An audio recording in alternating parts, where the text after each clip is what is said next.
I remember my first brisket in a cheap smoker. Well, it tasted like an ashtray, and I spent 12 hours babysitting a wildly fluctuating thermostat. You know how it is, chasing the perfect bark while fighting cheap insulation and bad heating elements. Finding the right electric smoker should not mean wasting expensive cuts of meat.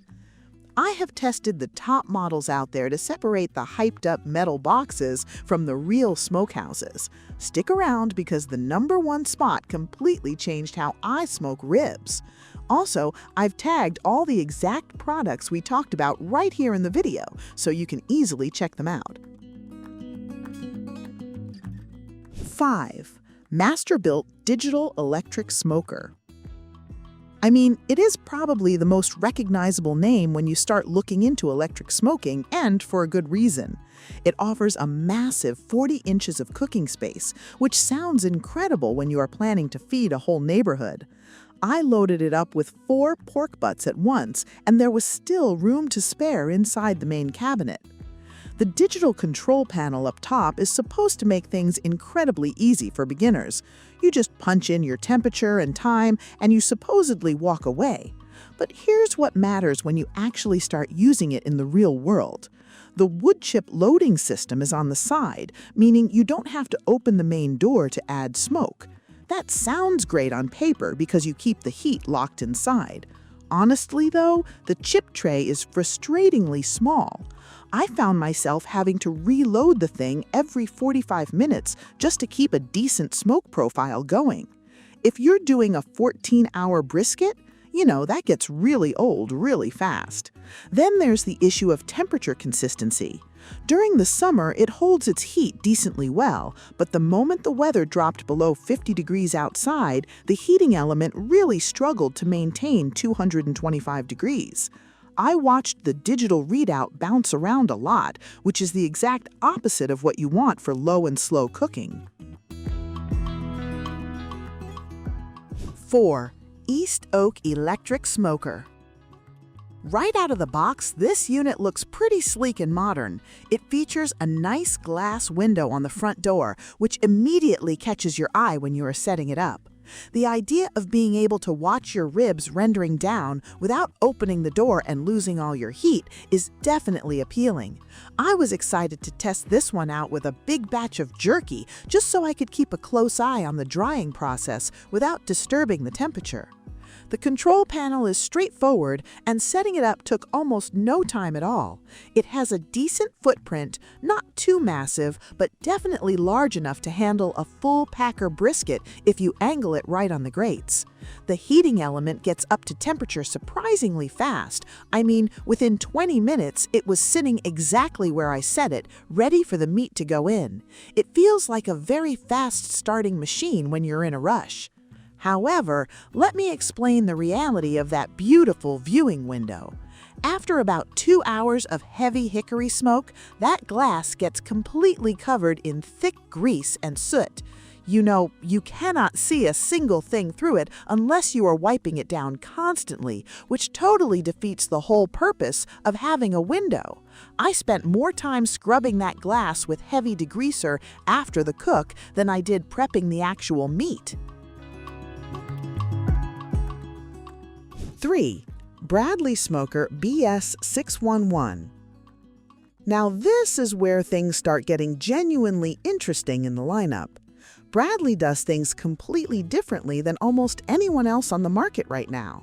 Instead of throwing loose wood chips into a heated tray, this thing uses proprietary wood pucks, or biscuits, that auto-feed into the burner. I have to admit, watching the mechanism drop a new puck every 20 minutes is strangely satisfying and incredibly consistent. The biggest advantage here is the pure, clean smoke it produces for your food.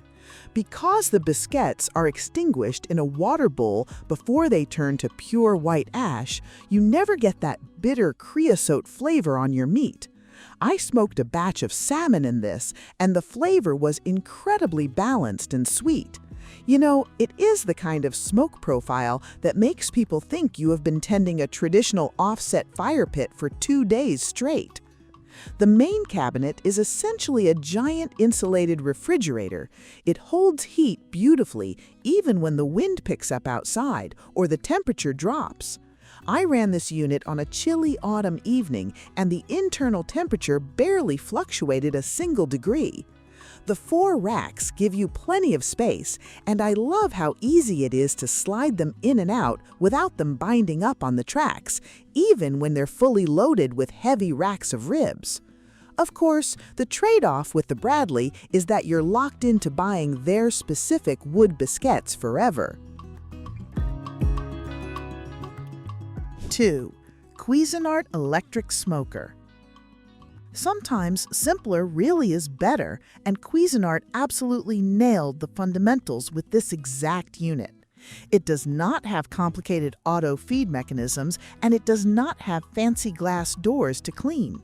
It is just an incredibly well-insulated, heavy steel box that does exactly what it is supposed to do without any unnecessary complaining or complicated setup steps. When I first fired this up, I was immediately impressed with the heavy door seal. It uses a thick latch-style handle that pulls the door incredibly tight against the gasket, locking in the heat and smoke perfectly. I threw a whole turkey in there for Thanksgiving, and the amount of smoke leaking out of the door seams was practically zero. That means all that flavorful wood smoke is staying right where it belongs, doing its magic on your food instead of floating away. The analog dial at the bottom might seem a bit old school to some people, but it is incredibly reliable. Digital panels can fail or glitch out in the rain, but this dial just works every time you turn it. Once you find the sweet spot for your preferred temperature, it holds it like an absolute champion. Inside, the heating element and the wood tray are combined in a smart way that generates smoke almost instantly. I mean, within 5 minutes of turning it on, it was rolling thick and beautiful blue smoke. The cleanup process is also a total breeze with this design. Pit Boss 3 Series Digital Vertical Electric Smoker. This thing completely changed how I look at electric smokers going forward. From the exact moment you unbox it, you can feel the serious difference in quality. It is built like a total tank with thick, double-walled insulation that makes it incredibly efficient. I ran this in the dead of winter, and it held 250 degrees without even breaking a sweat or burning extra power. The control board on the Pit Boss is just brilliant for everyday use. It is elevated, incredibly easy to read in the direct sun, and most importantly, it comes with a built-in meat probe. You plug the probe straight into the control panel, stick it in your pork shoulder, and you can monitor the internal temp without ever opening the main door. Let me explain how huge that is. Every time you open the door on a smoker, you add 15 minutes to your cook time, so this feature alone saves you hours of waiting. Then there's the massive front window on this model. Now, I know I complained about the window on the East Oak earlier, but Pit Boss actually got the airflow right. The door is huge, making access incredibly easy, and the glass somehow manages to stay significantly cleaner for way longer. Plus, it just looks spectacular sitting on your patio while it works. The racks inside are fully adjustable, giving you the absolute freedom to hang fresh sausages, fit massive whole hams, or load up multiple heavy racks of ribs. Final thought. That's all for today, folks.